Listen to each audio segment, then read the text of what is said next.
അച്ഛൻ്റെ മൃതദേഹം സംസ്കരിക്കാൻ കഴിയാത്തവൻ നികൃഷ്ട ജീവിയാണെന്ന് പറഞ്ഞിട്ടൊരു ഫേസ്ബുക്കിൽ പോസ്റ്റ് ഇട്ടു. അത് കഴിഞ്ഞിട്ട് കാശ് ചിലവാകും എന്ന് കരുതിയിട്ടാണ് മെഡിക്കൽ കോളേജിൽ കൊണ്ടുവന്ന് കൊടുത്തതെന്നും പറഞ്ഞ് പോസ്റ്റ് ഇട്ടു. ഏക മകൻ ഞാനായിരിക്കും, അച്ഛൻ്റെ ബോഡി കൊണ്ടുകൊടുത്തതിൽ അഭിമാനിക്കുന്നത്. ഇങ്ങനെ ഒരു ദേഹം ശരീരം കിട്ടിയില്ലെങ്കിൽ ഞങ്ങൾ എങ്ങനെ അവരെ പഠിപ്പിക്കും? അത് ആ ചോദ്യം എന്നെ വല്ലാണ്ട് ഹോണ്ട് ചെയ്തു. ഒന്നും വിഷമം തോന്നല്ല, എനിക്ക് എന്റെ ശരീരം കൊടുക്കണമെന്നാണ് എന്റെ ആഗ്രഹം. ചേട്ടൻ പറഞ്ഞപ്പോഴത്തേക്ക് അത് അങ്ങോട്ട് അക്സെപ്റ്റ് ചെയ്യാനായിട്ട് കുറച്ച് ബുദ്ധിമുട്ടായിരുന്നു. സത്യം പറഞ്ഞു കഴിഞ്ഞാൽ ഞാൻ പറഞ്ഞത് തെറ്റായി പോയി എന്ന് തോന്നി. ശരിക്കും പറഞ്ഞു കഴിഞ്ഞാൽ അച്ഛൻ്റെ ബോഡി ഇങ്ങനെ ഫ്രീസറിൽ വെക്കണമെന്നൊക്കെ പറഞ്ഞു. ഫ്രീസറിലൊക്കെ ആക്കി ഇങ്ങനെ വെച്ചിട്ട് ഒരു ദിവസം രാത്രി മുഴുവൻ ഇങ്ങനെ ഞങ്ങൾ ഇരിക്കുക. അപ്പോൾ വെളുപ്പം രാവിലെ ആയപ്പോഴത്തേക്ക് ഞാൻ എൻ്റെ ഒരു സുഹൃത്ത് അനൂപിനോട് ഇങ്ങനെ ചോദിച്ചു, എടാ നമുക്ക് അച്ഛൻ എന്തെങ്കിലും ഒരു അടയാളപ്പെടുത്തൽ എനിക്ക് വേണമെന്നുണ്ട്. കാരണം നമുക്കിപ്പോൾ അടക്കം ചെയ്യുകയാണെങ്കിൽ എന്തെങ്കിലും ഫലകമോ അങ്ങനെ എന്തെങ്കിലുമൊക്കെ ചെയ്യാം. അപ്പോൾ അതിനെക്കുറിച്ച് ഞങ്ങൾ രണ്ടുപേരും കൂടെ കുറേ നേരം ഇരുന്ന് ഇങ്ങനെ ചർച്ച, പല ഐഡിയാസ് വരുന്നു. പക്ഷെ അതൊന്നും എനിക്ക് തൃപ്തിയാകുന്നില്ല. എന്ത് ചെയ്യും? അച്ഛൻ്റെ പേരിൽ ഒരു അടയാളപ്പെടുത്തൽ ഒന്നുമില്ല. പുള്ളി പോയി കഴിഞ്ഞാൽ പിന്നെ ഒരു അടയാളപ്പെടുത്തില്ല. പക്ഷേ പിറ്റേ ദിവസം അവിടെ ഹോസ്പിറ്റലിൽ നിന്ന് HOD മാഡം എനിക്ക് തന്നൊരു സർട്ടിഫിക്കറ്റാണിത്, ഒരു അപ്രീസിയേഷൻ സർട്ടിഫിക്കറ്റ്. ഇതിങ്ങനെ നെഞ്ചോട് ചേർത്ത് പിടിക്കാനാണ് ഇഷ്ടം. കാരണം അച്ഛൻ എന്ന് പറയുന്നത് ഇതാണിപ്പോൾ. അപ്പോൾ ഇത്രത്തോളം ചെയ്യാൻ കഴിഞ്ഞു എന്നൊരു വിശ്വാസമുണ്ട് അച്ഛന് വേണ്ടിയിട്ട്. ഇല്ല, ഒന്നും വേണ്ട.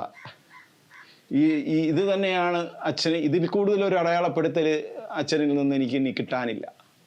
അപ്പോൾ ഇത് തന്ന കേരള സർക്കാരിനോടും നമ്മുടെ അനാട്ടമി ഡിപ്പാർട്ട്മെൻറ്റിനോടൊക്കെ എന്നും കടപ്പാടുണ്ടായിരിക്കും. കാരണം ഇതിൽ കൂടുതലൊരു മകന് നീ എന്താണ് നേടിത്തരേണ്ടത്? അടക്കമില്ലായിരുന്നു, ദഹിപ്പിക്കുകയോ അടക്കുകയോ അങ്ങനെയുള്ള പരിപാടിയൊന്നും ഇല്ലായിരുന്നു. ബോഡി നേരെ ശരീരം മെഡിക്കൽ കോളേജിലെ കുട്ടികൾക്ക് പഠനത്തിന് വേണ്ടിയിട്ട് കൊടുക്കുകയായിരുന്നു. അത് അച്ഛൻ മുമ്പ് ഇങ്ങനെ എപ്പോഴും ഇങ്ങനെ ജനറൽ ടോക്കിൽ ഇങ്ങനെ പറഞ്ഞിട്ടുണ്ടായിരുന്നു, ഞാനീ മരിച്ചു കഴിയുമ്പോഴത്തേക്ക് എൻ്റെ ശരീരം ഇങ്ങനെ കത്തിക്കുകയോ അല്ലെങ്കിൽ ദഹിപ്പിക്കുകയോ, ഇത് എന്താണ് മണ്ണിൽ കുഴിച്ചിടുക അങ്ങനെയൊന്നും ചെയ്യരുത്, പിള്ളേർക്ക് പഠിക്കാൻ വേണ്ടി കൊടുക്കണമെന്ന് പറഞ്ഞു. അപ്പോൾ അതിങ്ങനെ മനസ്സിൽ കിടന്നിരുന്നു. അതൊരു സ്പാർക്കായിട്ട് കുറച്ച് സമയം എടുത്തു ഞാനൊന്ന് ഈ മരണമെന്ന് റിയലൈസ് ചെയ്തെടുക്കാനായിട്ട്.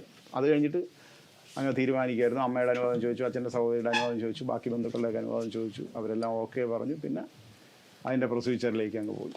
അല്ല, സാധാരണ ഒരു മകൻ എന്ന് പറയുമ്പോൾ അച്ഛൻ്റെ മരണാനന്തര ചടങ്ങുകൾ ചെയ്യണം, അടക്കം ചെയ്യണം, അങ്ങനെ ചെയ്യണമെന്നുള്ള ആഗ്രഹമാണോ?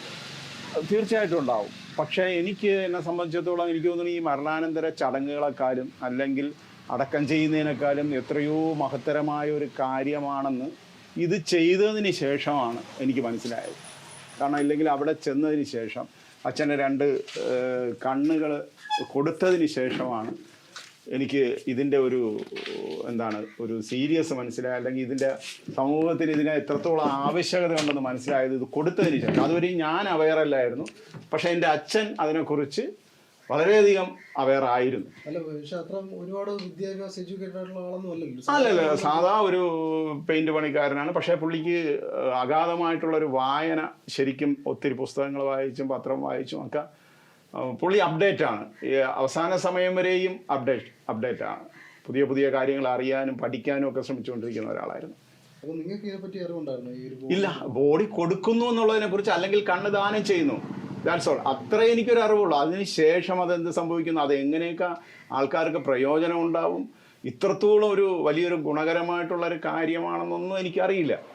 പിന്നെ ഈ പറഞ്ഞ മാതിരി എന്താ പറയുക, അച്ഛൻ്റെ മരണശേഷം ഇത് 2 കണ്ണുകളിൽ കൂടെ 2 പേര് കാണാൻ കഴിയുക എന്ന് പറഞ്ഞു കഴിഞ്ഞാൽ അതിൽ പരം ഒരു ഇതില്ലല്ലോ. പിന്നെ ശരിക്കും ഇപ്പോൾ പറഞ്ഞ അച്ഛൻ മരിച്ചതിൽ വളരെയധികം ദുഃഖമുണ്ട്, സുഖമില്ലായ്മ ഉണ്ടായിരുന്നു. ഏതാണ്ടൊരു 6 വർഷത്തോളം കാലമായിട്ട് പുള്ളി ഇത് ചികിത്സയിലായിരുന്നു. ആസ്മ പേഷ്യൻ്റ് ആയിരുന്നു. ശ്വാസം മുട്ടൽ അതികലശലായിട്ടുണ്ടാവും. അപ്പോഴത്തേക്ക് ഹോസ്പിറ്റലിൽ കൊണ്ടുപോകും, വീണ്ടും കൊണ്ടുവരും. അങ്ങനെ ഇങ്ങനെ നിരന്തരം 1 മാസത്തിൽ 2-3 തവണ അഡ്മിറ്റ് ആവുമായിരുന്നു. പക്ഷെ മരിച്ചതിൽ വളരെ ദുഃഖമുണ്ട്. പക്ഷേ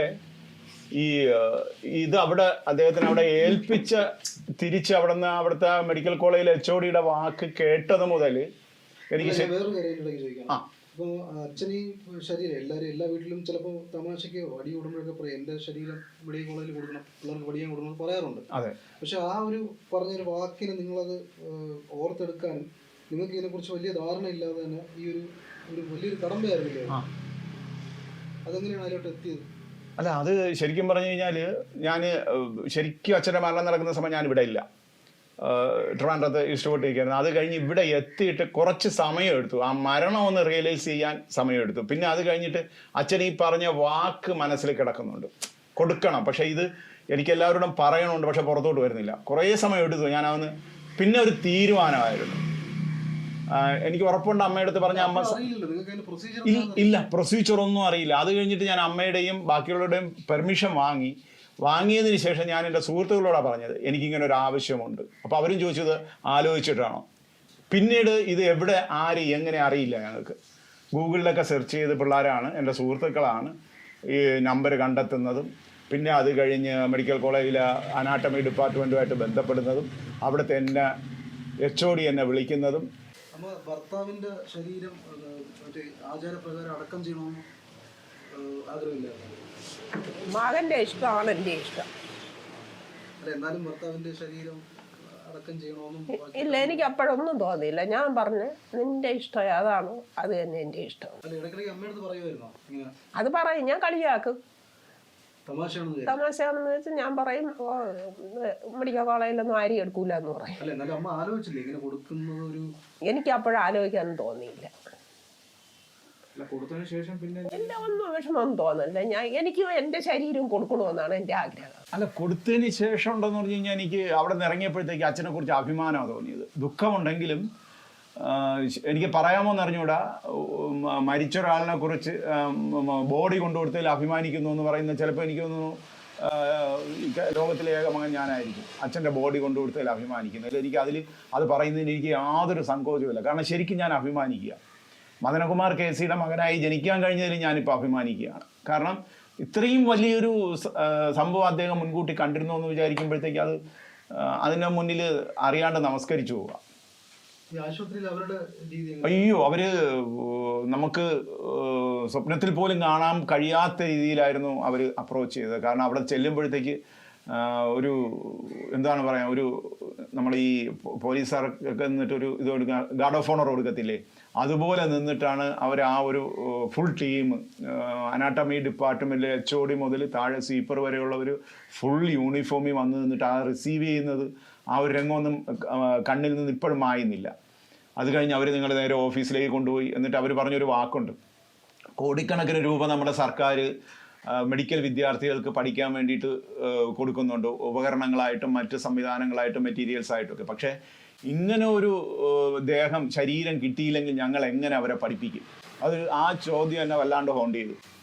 അത് ശരിക്കും ഞാനും ആലോചിക്കായിരുന്നു, ഇങ്ങനെ ഒരു ഇത് ഇല്ല എങ്കിൽ നമ്മളെ പോലുള്ളവർക്ക് ഒരു അസുഖം വന്നാൽ അവരെങ്ങനെ ചികിത്സിക്കും? അവർക്ക് കണ്ടറിയുകയും തൊട്ടറിയുകയും വേണ്ടേ? തൊട്ടറിയുകയും വേണം. പക്ഷേ അതിനൊരു മെറ്റീരിയൽ ഇല്ല എങ്കിൽ അവരെങ്ങനെ പ്രാക്ടിക്കലി അവർക്ക് ചെയ്യാൻ പറ്റാതായി കഴിഞ്ഞാൽ എന്ത് ചെയ്യും? അത് ഒരു വല്ലാതെ നമ്മളെ നൊമ്പരപ്പെടുത്തുന്ന ഒരു ചോദ്യമാണ് ആ ഡോക്ടർ മാഡം ചോദിച്ചത്. പക്ഷെ അതിന് ഞാനിപ്പോഴും പറയുന്നത്, കഴിയുമെങ്കിൽ, ആരെയും നമുക്ക് നിർബന്ധിക്കാൻ പറ്റില്ല, കഴിയുമെങ്കിൽ എല്ലാവരും ഇത് ചെയ്യുക. നമ്മുടെ കണ്ണുകൾ കൊണ്ട് 2 പേര് കാണാൻ കഴിയുന്നെങ്കിൽ അതിനപ്പുറം ഒരു പുണ്യപ്രവൃത്തി വേറെയില്ല. തീർച്ചയായിട്ടും. അതിനുശേഷം ഞാൻ ഇങ്ങനെ കുറേ റിസർച്ച് ചെയ്തപ്പോൾ എനിക്ക് മനസ്സിലാക്കാൻ കഴിഞ്ഞത്, ഈ കൊടുക്കുന്ന ശരീരം ഗുരുവായി മാറുന്നു എന്നുള്ളതാണ്. മെഡിക്കൽ വിദ്യാർത്ഥികൾക്ക് പഠിക്കേണ്ട ഒരു ടീച്ചറായി മാറുന്നു. അവർ ആ ഒരു പവിത്രതയോടും ബഹുമാനത്തോടും കൂടിയാണ് ആ ഹാളിലേക്ക് പ്രവേശിക്കുന്നത് പോലും. അവർക്ക് എന്തോ ഒരു പ്രതിജ്ഞ ഉണ്ടെന്ന് പറയുന്നു, എനിക്ക് അതിനെക്കുറിച്ച് അറിയില്ല. പ്രതിജ്ഞ എടുത്തിട്ടാണ് അവർ കയറുന്നത്. ആ ശരീരത്തോടും വളരെ ബഹുമാനവും ആദരവും ഒക്കെ അവർ കാത്തു സൂക്ഷിക്കുന്നു എന്ന് പറയുന്നു. അങ്ങനെ പ്രതിജ്ഞയോടുകൂടിയാണ് കയറുന്നത്, ഹാളിലേക്ക് കയറുന്നത്. അവർ കത്തിയെടുക്കുമ്പോൾ പോലും, ഈ ശരീരത്തിലേക്ക് കൈകൊണ്ട് തൊടുമ്പോൾ പോലും അവർ ആ പ്രതിജ്ഞ പാലിക്കുന്നുണ്ട്. വളരെ ആദരവോടുകൂടിയാണ് അത് ചെയ്യുന്നത്. കാരണം അവരുടെ ടീച്ചറാണ്, ഗുരുവാണ്. ഗുരുവിനെ നിന്ദിക്കാതെ. അപ്പം അതിൽ പരം ഒരു ഇതുണ്ടോ? എൻ്റെ അച്ഛനൊരു ഇത്രയും കുറച്ച് ഡോക്ടേഴ്സിന് വേണ്ടിയിട്ട് ഗുരുവാവുക എന്ന് പറഞ്ഞു കഴിഞ്ഞാൽ അതിൽ പരം ഒരു സന്തോഷമാണോ എന്ന് വെച്ചാൽ സന്തോഷമാണ്, എന്നാൽ അഭിമാനവുമാണ്. അതുപോലെ ഈ ബന്ധുക്കളുടെ എൻ്റെ ബന്ധുക്കളെല്ലാവരും സപ്പോർട്ടീവാണ്. അതുപോലെ സുഹൃത്തുക്കൾ, അയൽപക്കക്കാർ എല്ലാവരും സപ്പോർട്ടാണ്. പക്ഷേ ഇപ്പം ഇങ്ങനെ ഒരു ചോദ്യം വന്നതുകൊണ്ട് ഞാൻ പറയാതിരിക്കുന്നത് ശരിയല്ലാന്ന് തോന്നുന്നു. ഒരേ ഒരാൾ മാത്രമാണ് എതിർത്തുകൊണ്ട് എനിക്കെതിരെ ഫേസ്ബുക്കിലേക്ക് പോസ്റ്റ് ഇട്ടത്. അച്ഛൻ്റെ മൃതദേഹം സംസ്കരിക്കാൻ കഴിയാത്തവൻ നികൃഷ്ട ജീവിയാണെന്ന് പറഞ്ഞിട്ടൊരു ഫേസ്ബുക്കിൽ പോസ്റ്റ് ഇട്ടു. അത് കഴിഞ്ഞിട്ട് കാശ് ചിലവാകും എന്ന് കരുതിയിട്ടാണ് മെഡിക്കൽ കോളേജിൽ കൊണ്ടുവന്ന് കൊടുത്തതെന്നും പറഞ്ഞ് പോസ്റ്റ് ഇട്ടു. അത് കഴിഞ്ഞിട്ട് മതാചാരങ്ങളെക്കുറിച്ച് കുറേ കാര്യങ്ങൾ പുള്ളി പറഞ്ഞിരുന്നു. ആ ബഹുമാന്യ വ്യക്തിയോട് എനിക്ക് ഒന്നേ പറയാനുണ്ട്, പ്രിയ സുഹൃത്തെ, താങ്കൾ മാത്രമാണ് ഇതിനെ എതിർത്ത് കാണുന്നത്. എനിക്ക് താങ്കളെ തിരുത്താനും ഞാൻ ആളല്ല, താങ്കൾ ഇത് തുടരുക എന്ന് മാത്രമേ എനിക്ക് പറയാനുള്ളൂ. തീർച്ചയായിട്ടും ഞാൻ അവിടെ നിന്ന് മെഡിക്കൽ കോളേജിൽ നിന്ന് ഇറങ്ങുമ്പോഴത്തേക്ക് എൻ്റെ വൈഫ്, എൻ്റെ അനിയന്മാർ ഇവരെല്ലാവരും ഉണ്ടായിരുന്നു. ഞങ്ങൾ ശരിക്കും പറഞ്ഞു കഴിഞ്ഞാൽ എൻ്റെ കുഞ്ഞമ്മയുടെ മകൻ അവിടെ നിന്ന് വരുമ്പോൾ തിരിച്ചു വരുമ്പോൾ വണ്ടിയിലിരുന്നിട്ടൊരു വാക്ക് പറഞ്ഞു. അത് എൻ്റെ ഹൃദയത്തിൽ ഇങ്ങനെ കിടപ്പുണ്ട്. അവൻ പറഞ്ഞതാണ്, സാധാരണ ഈ കുടുംബ കല്ലറ എല്ലാവരും എടുക്കാറുണ്ട്, കുടുംബ കല്ലറ എന്ന് പറഞ്ഞിട്ടൊരു സംഭവം. അപ്പോൾ അവൻ ഇരുന്ന് വണ്ടി നമുക്ക് നമ്മുടെ കുടുംബത്തിന് അവിടെ ഒരു മെഡിക്കൽ കോളേജിൽ ഒരു സ്ലോട്ട് കിട്ടുമെങ്കിൽ അത് നമുക്ക് എങ്ങനെയാണെന്ന് തിരക്കി മേടിക്കണം. ഞങ്ങളെ കുടുംബം മുഴുവൻ അങ്ങനെ ഒരു തീരുമാനത്തിലേക്ക് പോവാന്ന് പറഞ്ഞു കഴിഞ്ഞാൽ അതിന് കാരണക്കാരനായതും എൻ്റെ അച്ഛനാണെന്നുള്ളതിന് എനിക്ക് അഭിമാനമേ ഉള്ളൂ. ബോഡി മെഡിക്കൽ കോളേജിൽ കൊടുക്കുന്നപ്പോൾ ആദ്യം ഭയങ്കര എതിർപ്പായിരുന്നു പറഞ്ഞല്ലോ, അതെന്തായിരുന്നു? എന്ന് വെച്ചാൽ എനിക്ക് പപ്പയെ ഇവിടെ തന്നെ അടക്കം ചെയ്യണം എന്നുള്ളതായിരുന്നു. പൊതുവെ അങ്ങനെയാണല്ലോ, മരിച്ചു കഴിയുമ്പോൾ അങ്ങനെയാണല്ലോ ചെയ്യുന്നത്. പപ്പ ഇത് കളിയായിട്ട് പറയുമെങ്കിലും ഇത് കേട്ടിട്ടുണ്ടെങ്കിലും ഞങ്ങൾ പപ്പയെ കളിയാക്കാറുണ്ട്. പക്ഷെ അത് ചേട്ടൻ പറഞ്ഞപ്പോഴത്തേക്ക് അത് അങ്ങോട്ട് അക്സെപ്റ്റ് ചെയ്യാനായിട്ട് കുറച്ച് ബുദ്ധിമുട്ടായിരുന്നു. അതുകൊണ്ട് പറഞ്ഞു വേണ്ട, ഇവിടെ മതി, എനിക്ക് പിന്നെ അത് കഴിഞ്ഞിട്ട് ചേട്ടൻ്റെ തീരുമാനമാണെന്ന് പറഞ്ഞു. അമ്മയോട് ചോദിച്ചപ്പോൾ അമ്മയ്ക്ക് സമ്മതം, ആൻറ്റിയോട് ചോദിച്ചപ്പോൾ ആൻറ്റിക്ക് കുഴപ്പമില്ല. പപ്പ ഇതിങ്ങനെ പറഞ്ഞിട്ടുള്ളത് കൊണ്ട് നേരത്തെ പറഞ്ഞിട്ടുള്ളത് കൊണ്ട് അവർക്കെല്ലാവർക്കും സമ്മതമായിരുന്നു. പിന്നെ അത് കഴിഞ്ഞ് പിന്നെ എല്ലാവരും സമ്മതിച്ചു. പിന്നെ ഞാനും ഓക്കെ പറഞ്ഞു, എനിക്ക് എതിർപ്പുണ്ടായിരുന്നാലും കുഴപ്പമില്ല. പക്ഷെ അവിടെ ചെന്നിട്ട് മെഡിക്കൽ കോളേജിൽ ചെന്ന് കണ്ടപ്പോൾ സത്യം പറഞ്ഞു കഴിഞ്ഞാൽ ഞാൻ പറഞ്ഞത് തെറ്റായിപ്പോയി എന്ന് തോന്നി.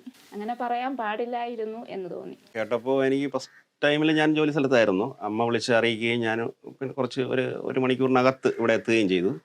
അപ്പോൾ കേട്ടപ്പോൾ പെട്ടെന്ന് മാനസികമായിട്ടൊരു വിഷമം തോന്നി. പിന്നെ അത് കുറച്ച് കഴിഞ്ഞപ്പോൾ അതിനോട് പൊരുത്തപ്പെട്ടു. ഇതാണ് അതിൻ്റെ റിയാലിറ്റിയിലേക്ക് എത്തിയപ്പോൾ എനിക്കും അത് ഉൾക്കൊള്ളാൻ കഴിഞ്ഞു.